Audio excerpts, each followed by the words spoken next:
Okay, so these are such fundamental questions that you should know them without even having to look them up in your formula booklet.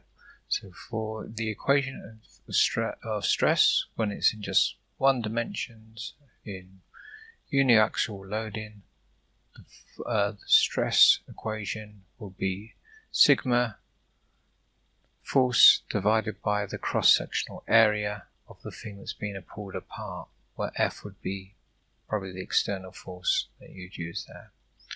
The equation of strain, well, that uses an epsilon, and it would be the change in length of your bar that you're pulling apart divided by the original length. So we've got a bar,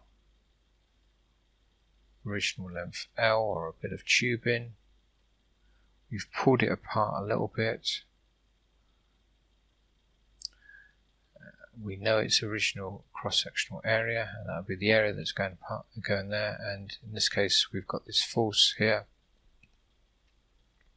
pulling it apart here, and got this force here, pulling it apart here.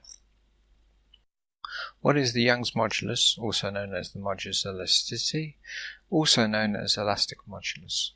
So that is defined as stress over strain.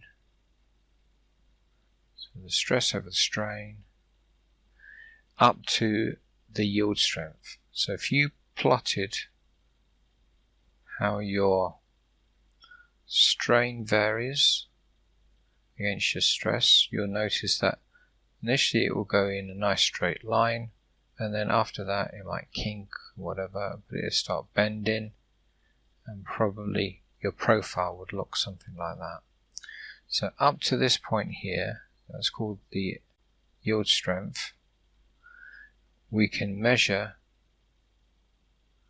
the stress and divide it by the strain, and then we're going to get the Young's modulus. So that's just when it's constant.